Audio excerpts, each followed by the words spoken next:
আল্লাহ প্রতিটি মানুষের ভেতরে প্রোগ্রাম করে দিয়েছেন যে তারা এই জীবনে একটি সফরে আছে। এখন এই সফরের একটি অংশ হলো উপলব্ধি করেন বা না করেন আপনি সেই সফরে এমনিতে আছেন। ইন্নাকা কাদিহুন ইলা রব্বিকা কাদহান ফামুলাকিহি। প্রতিটি দিন অতিক্রান্ত হয়ে যাচ্ছে, জীবন একটি সফর। প্রতিটি মানুষ মৃত্যুর দিকে এক পা দু পা করে এগিয়ে যাচ্ছে। আমাদের প্রত্যেক দিন আগের দিনের চেয়ে মৃত্যুর আরেকটু নিকটে। সেই ভ্রমণ স্বয়ংক্রিয়ভাবে এগিয়ে চলছে। এখানে আমার আপনার কোনো নিয়ন্ত্রণ নেই, আল্লাহ ইতোমধ্যে এটা ঠিক করে দিয়েছেন। কিন্তু এছাড়াও রয়েছে আরেকটি সফর, আমার জীবনের সফর নয়, বরং আমার হৃদয়ের ভেতরের এবং আমার মস্তিষ্কের ভেতরের সফর।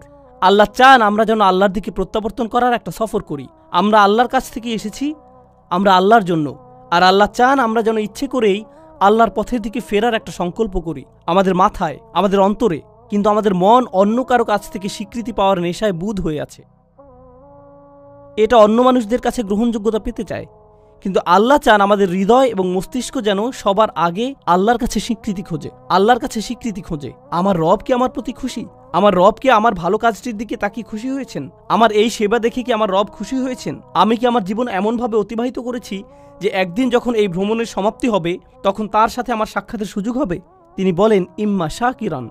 আল্লাহ মানুষকে এই সফরে এগিয়ে যাওয়ার সামর্থ্য দিয়ে সৃষ্টি করেছেন। আপনি আমাদের প্রত্যেকের জন্য রয়েছে দুইটি পছন্দের বিষয়, হয় আমরা কৃতজ্ঞ অথবা আমরা চরম অকৃতজ্ঞ। ইম্মা শাকিরান ওয়া ইম্মা কাফুরা। চলুন সাধারণ ভাষায় কৃতজ্ঞতার অর্থ বোঝার চেষ্টা করি কিছুটা। যদি আমি আমার ছেলেকে একটি বাইসাইকেল কিনে দেই আর সে বলল থ্যাংক ইউ, ধন্যবাদ বাবা, আমি তাকে বাইসাইকেল কিনে দিলাম, কিন্তু সে জীবনেও এটাতে চড়েনি। সে বাড়ির এক পাশে এটি ফেলে রাখলো, কাপড় দিয়ে মুড়িয়ে রাখলো। এখন ওই থ্যাংক ইউর কোনো অর্থ নেই। কেন? কারণ সে যদি সাইকেলটি প্রতিদিন চালাতো, পরিষ্কার করত, প্রতিদিনের যত্ন নিত, তখন আমি বলতাম আমার ছেলে সাইকেলের জন্য কৃতজ্ঞ। কিন্তু সে যদি কখনো এটি ব্যবহার না করে ফেলে রাখে, সে যতই সাইকেলের জন্য ধন্যবাদ দিক না কেন, এটা কোনো ব্যাপার না। সাইকেলটা যে পড়ে থেকে ধুলাবালি সংগ্রহ করছে, তাই তার কথাগুলো ফাঁকা বুলি ছাড়া আর কিছুই না। এর নাম কৃতজ্ঞতা নয়। সহজে বোঝা গেল তো? যখন আল্লাহ আমাকে হেদায়েত দিয়েছেন, আল্লাহ আমাকে এই জীবনের একটি লক্ষ্য দিয়েছেন, আর আল্লাহ বলছেন তুমি কি এই হেদায়েতের জন্য কৃতজ্ঞ হবে?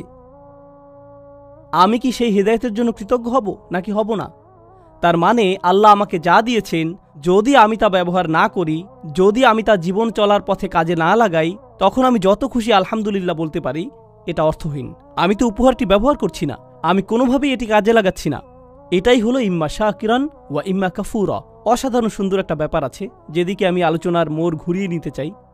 জানেন, এই একই সূরাতে, সূরাতুল ইনসানে পরের দিকে একেবারে সমাপ্তিতে আল্লাহ বর্ণনা করছেন, না বরং শেষের অংশে আল্লাহ জান্নাতি মানুষদের বর্ণনা দিয়েছেন। আল্লাহুম্মা আদখিলনা ফি জান্নাতিক। দোয়া করছি আল্লাহ যেন আমাদের তার জান্নাতে প্রবেশ করান। আমরা যখন আল্লাহর জান্নাতে প্রবেশ করব, পরিশেষে এমন একটা সময় আসবে আল্লাহ যার বর্ণনা দিয়েছেন এভাবে, তার প্রতি বিশ্বাসীদের পোশাক পরানো হবে বিশেষ ধরনের, হুল্লু আসাউইরা মিন ফিদ্দাহ, তাই না? তিনি বলছেন আলিয়াহুম সিয়াবু সুন্দুসিন খুদরুম ওয়া ইস্তাবরাক ওয়া হুল্লু আসাউইরা মিন ফিদ্দাহ। তাদেরকে বিভিন্ন ধরনের সিল্কের তৈরি পোশাক পরানো হচ্ছে, হাতে বিশেষ ধরনের ব্রেসলেট পরানো হচ্ছে।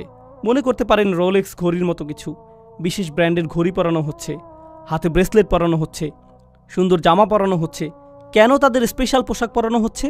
ভালো পোশাক পরেন কারণ বিশেষ কোনো অনুষ্ঠানে যোগ দিতে যাচ্ছেন, তাই না? আপনি উত্তম পোশাক পরেন যখন বিশেষ কারোর সাথে সাক্ষাৎ করতে যান। ঠিক একই আয়াতের পরের অংশে তিনি বলেন ওয়াসাকাহুম রাব্বুহুম শারাবান তাহুরা। আর তাদের রব আল্লাহ তাদেরকে পবিত্র ড্রিঙ্কস পান করতে দিবেন।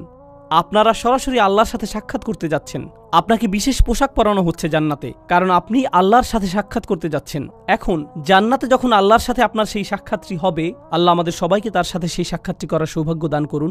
যখন সেই সাক্ষাৎটি হবে, তিনি আমাদের একটা ড্রিঙ্কস দিচ্ছেন, সুস্বাদু পানীয় দিচ্ছেন। আর যখন পবিত্র পানীয় আমাদের দিচ্ছেন, তিনি তখন আমাদের সাথে কথা বলছেন, ইন্না হাযা কানা লাকুম জাযাউন ওয়া কানা সাঈকুম মাশকুরা। এটি তোমাদের বেতন, এটি তোমাদের পুরস্কার, আর তোমাদের কর্মপ্রচেষ্টা ছিল প্রশংসাযোগ্য। তোমাদের চেষ্টাগুলো স্বীকার করে নেওয়া হলো। অর্থাৎ মানুষকে সৃষ্টি করা হয়েছে উল্লেখের অযোগ্য করে। মানুষ মরে যায়, এরপর অন্যরা হয়তো কিছুকাল তাদেরকে মনে রাখবে অথবা রাখবে না, কিন্তু আল্লাহ বলছেন মহাবিশ্বের বয়সের চেয়েও বেশি সময় ধরে এবং যতকাল যাবৎ আকাশসমূহ এবং পৃথিবী বর্তমান আছে তার চেয়েও বেশি সময় ধরে আল্লাহ আমার চেষ্টাগুলোর কথা মনে রাখবেন। আল্লাহ তার স্বীকৃতি দিবেন। আল্লাহ বলবেন তুমি উত্তম প্রচেষ্টা দেখিয়েছো, আর তার পুরস্কার তুমি এখন পাচ্ছ। আল্লাহ আমার স্বীকৃতি দেবেন, আমি তখন মাজকুর হয়ে যাব আল্লাহর নিকট। আল্লাহ নিজে আমার উল্লেখ করবেন। আমরা যে আল্লাহর জিকির করি, এটি একটি দিক। আর এই আয়াতে আল্লাহ আপনার জিকির করছেন, তিনি আপনার কথা উল্লেখ করছেন, তিনি আপনার প্রচেষ্টাগুলোর কথা মনে করছেন, তিনি আপনার চেষ্টাগুলোর স্বীকৃতি দিচ্ছেন। তো এখন আমি আমার চাহিদা সম্পর্কে শিখলাম যে এটা বৈধতা চায়, আমার স্বীকৃতি পাওয়ার চাহিদা, আমার উল্লেখ পাওয়ার আকাঙ্ক্ষা।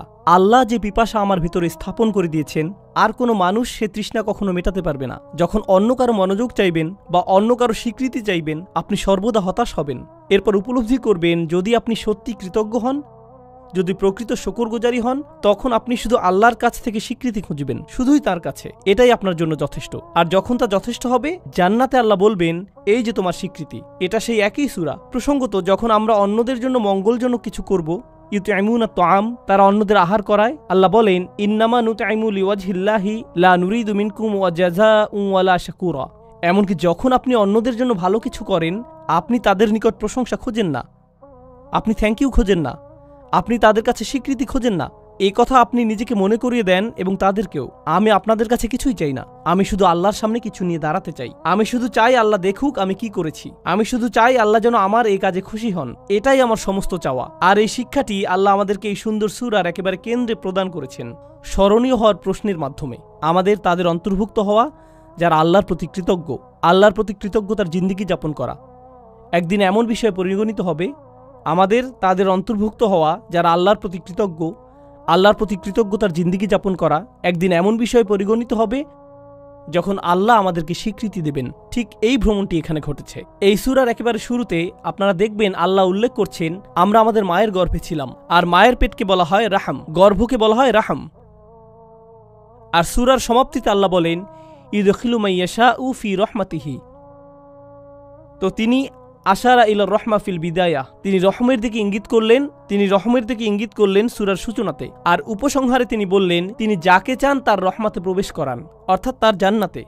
ঠিক যেভাবে আপনার প্রতিটি চাহিদা পূরণ করা হচ্ছিল আপনার মায়ের রাহমের ভিতরে, সেটা ছিল রাহমের প্রথম এপিসোড।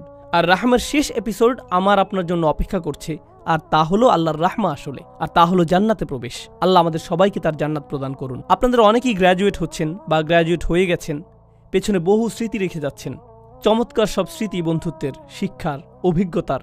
এই ভার্সিটিতে, এই স্থানে, এই ধরনের স্থানগুলো একসময় নিজের কাছে নিজের বাড়ির মতো মনে হয়, আমার অবিচ্ছেদ্য অংশে পরিণত হয়। এরপর কয়েক বছর পার হওয়ার পরে আপনার তখন চাকরি থাকবে, বিয়ে করবেন, ব্যস্ত হয়ে পড়বেন, আরও কত কিছুতে। হঠাৎ একদিন সিদ্ধান্ত নিলেন নিজ ভার্সিটিতে বেড়াতে আসবেন, ঠিক শুধু অতীত স্মৃতিগুলো মনে করতে। আবার ভার্সিটিতে ঘুরতে এলেন, তখন লক্ষ্য করেছেন দেয়ালগুলো আগের মতোই আছে, রাইট? রেস্টুরেন্টটাও আগের মতোই, বন্ধুদের সাথে যে জায়গাগুলোতে আড্ডা দিতেন তাও আগের মতোই আছে, অজুর জায়গাটাও একটুও বদলায়নি। কিন্তু আশেপাশের সবগুলো মুখ অপরিচিত, কেউ আপনাকে চেনে না। সবকিছুই আগের মতো সুন্দর, কিন্তু আমার জন্য নয়, এখন এগুলো অন্যদের জন্য। আপনাকে সম্পূর্ণরূপে সরিয়ে ফেলা হয়েছে, আপনি আর এখানে মাজকুর নন। এমনকি এই ধারণা, যা আর কখনো ফিরে পাই না। শিক্ষকের হয়তো আপনার কথা স্মরণে আনতে বহু কষ্ট হয়, তাকিয়ে বলে, তুমি আমার ক্লাসে ছিলে, রাইট? আমি ভেবেছিলাম আমি আপনার সেরা ছাত্র।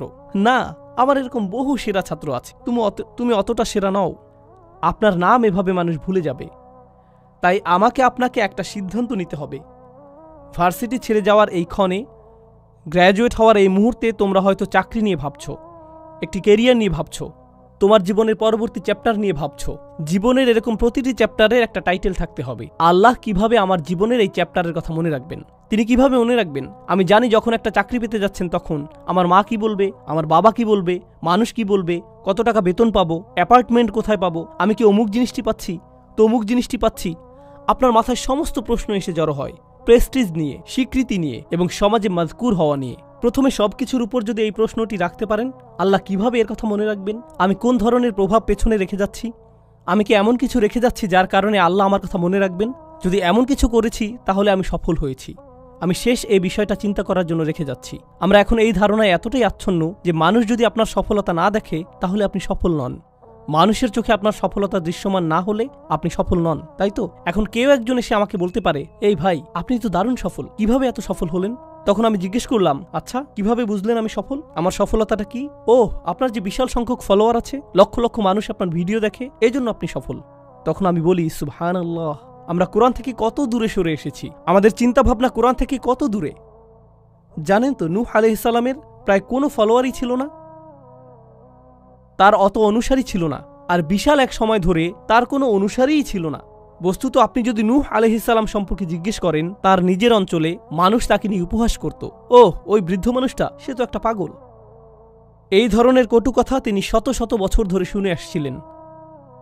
আর একমাত্র যিনি তার সেই যন্ত্রণাগুলোর কথা মনে রেখেছেন, কোনো ঐতিহাসিক সেই সংগ্রামের কথা লিখে রাখেননি, যার কোনো নথিপত্র বর্তমান নেই। ভাবছেন কিছু মানুষ নূহ আলাইহিস সালামের জীবনী লিখে রেখেছিল যেন মানুষ তার কথা মনে রাখতে পারে? না না না, আল্লাহ এটা রেকর্ড রেখেছেন, আর আল্লাহ তাকে মাজকুর বানিয়েছেন। ইব্রাহিম আলাইহিস সালাম মক্কার মরুভূমিতে একা একা দোয়া করছিলেন, ও আল্লাহ, এই ঘরটিকে একটা শান্তিপূর্ণ স্থানে পরিণত করুন এবং মানুষের অন্তরে ভালোবাসা তৈরি করে দিন এই ঘরের প্রতি। ফাজআল আফইদাতাম মিনান নাসি তাহওয়ি ইলাইহিম। তখন কোনো ভিডিও ক্যামেরা ছিল না, কোনো লাইভ স্ট্রিমিং ছিল না, এরকম কিছু ঘটেনি, কেউ সেখানে ছিল না, শুধু একজন মানুষ মরুভূমিতে, শুধু তিনি আর তার রব কথা বলছিলেন। তিনি কোনো রাজা ছিলেন না, তিনি সম্পদশালী কোনো ব্যক্তি ছিলেন না, তার কোনো লিপিকার ছিল না যে আগামী দিনের জন্য এই ইতিহাসগুলো লিখে রাখবে। জানেন, মিশরীয় প্রাচীন প্রাসাদগুলোতে রাজাদের ঐতিহাসিক চিত্র, তাদের ফরমানসমূহ এবং দেয়ালগুলোতে প্রচুর লিখনি পাওয়া গিয়েছে।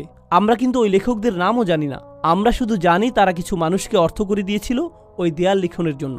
কেউ তো ইব্রাহিম আলাইহিস সালামের জন্য কিছু লিখে রাখেনি। তবুও আজকের দিনেও আমরা ইব্রাহিম আলাইহিস সালামের জিকির করছি। প্রতি বছর হজের সময় আমরা তার কর্মবহুল ও বর্ণাঢ্য জীবনের কথা স্মরণ করছি, আর আমরা আমাদের সমগ্র দিনকে বলি মিল্লাতা আবিকুম ইব্রাহিম। আমি কি বোঝাতে চাচ্ছি? মানুষকে গায়রে মাজকুর হিসেবে সৃষ্টি করা হয়েছে। ইতিহাসের অধিকাংশ সময় জুড়ে আমাদেরকে অস্মরণীয় করে রাখা হয়েছে। হ্যাঁ, আমরা অতিশয় সামান্য কিছু সময় এই দুনিয়াতে বেঁচে থাকি, সেই সময়ের পরে আমরা গায়রে মাজকুর হয়ে পড়তে পারি। আপনি হয়তো এই বিশ্ববিদ্যালয়ে গায়রে মাজকুর হয়ে পড়তে পারেন পরের বছরই। তো এটাই আমার আপনার জীবনের বাস্তবতা।